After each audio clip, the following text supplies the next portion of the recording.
Okay, now while the dural tests are not strictly speaking neurological tests, they are part of the neuromeningeal system. So we'll include them in this part of the tape. And for the lower quadrant, we'll be looking at the prone knee flexion test, which will test principally L2-3 dural sheaths, and the straight leg raise test, which will test L4-5, S1 and S2 dural sleeves. And remember that with dural mobility test, we're actually looking at the mobility of the dural sleeve to move in and out of the intervertebral foramen. Now, we have the straight leg raise, the prone knee flexion, plus the adjunctive tests, and we'll also look at straight leg raise in sitting and the slump test. Okay, if we look at the prone knee bending test first, could you lay on your stomach for me, Beverly?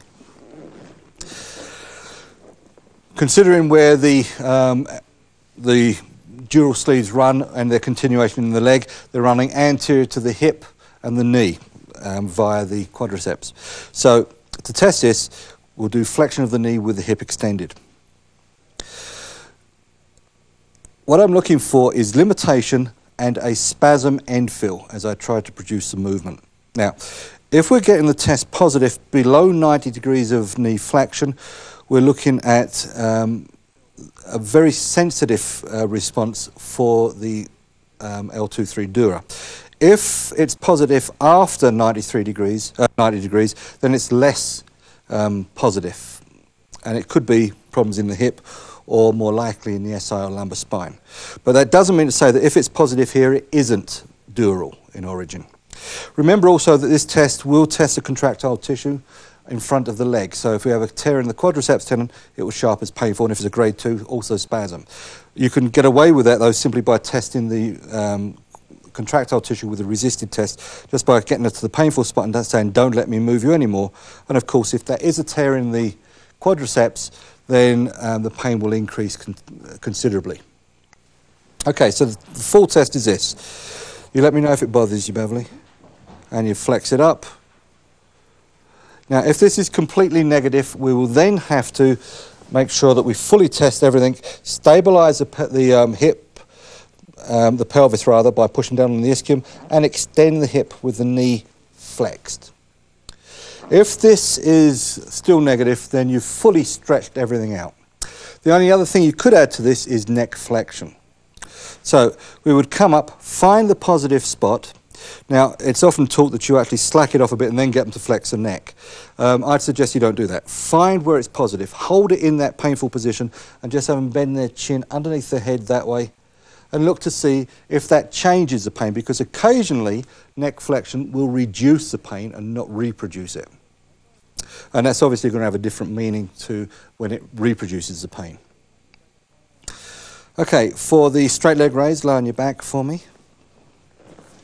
So say this is really L4 through S2.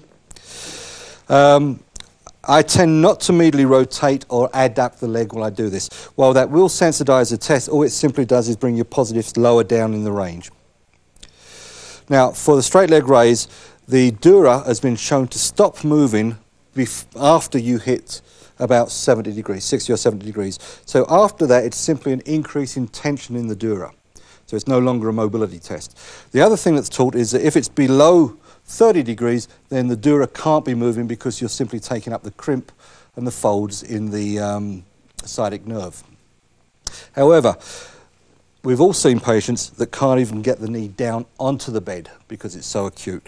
And in this case, I think what's happened is that the dura has actually been tractioned up, probably by a disc lesion, so that the lower end, the lower limit doesn't obtain now. The test again is simply this: maintain neutral rotation and abduction and flex the hip. Take it all the way through. Now, of course, we're testing all the other things, the hamstrings, the hip joint and everything else. So again, if it's positive below 70 degrees, it's strongly positive for the dura. After 70 degrees, it's more likely to be articular rather than dural. And we can do the same thing here. Having got the leg up, we can have Beverly just lift her head up and ask her if it changes the symptoms, either increases or decreases. An increase in symptoms would suggest, to me anyway, a lateral compression of the nerve root, while a decrease in symptoms where the neck flexion is pulling the meninges up would suggest a medial compression. Other adjunct tests we can do here would be dorsiflexion of the ankle. And we can bring her up to the positive range, slack it off a little bit, and then just dorsiflex the ankle. Looking for a reproduction now, most positively of back pain, not of calf pain, because even a normal person, that will stretch the calf muscle and make it uncomfortable. Okay, now the double straight leg raise can be done when each single double straight leg raise is negative and you simply lift both legs up together. And this may be positive where the single was negative, simply because the spinal column itself doesn't have time to adjust and can't adjust because it's happening symmetrically to this. So you don't get the same rotation occurring through the spine that does occur with a single straight leg raise. Sit up for me, Beverly, face that way. Straight leg raise done in sitting. Just straighten your leg out for me there. Now, this has a couple of advantages and tests different things. First off, if you have a patient that you seriously consider is malingering or amplifying their symptoms, they usually know what straight leg raise is. They don't really know what you're testing here.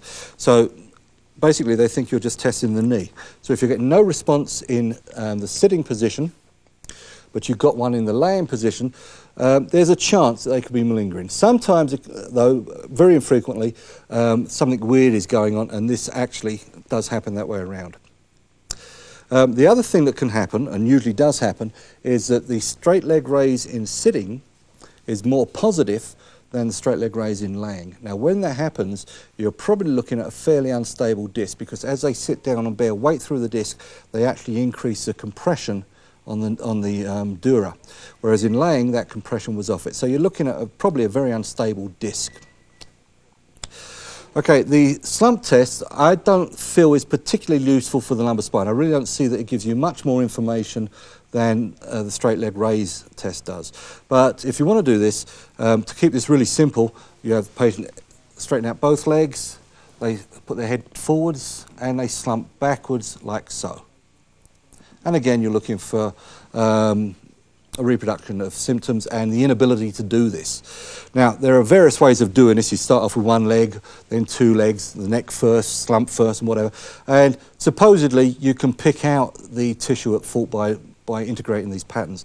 As I say, for me, it really doesn't show you much that the straight leg raise itself wouldn't show. And in fact, with a medial prolapse, doing the slump test may well result in a negative or at least a less positive straight leg raise because of lifting the dura off of the prolapse.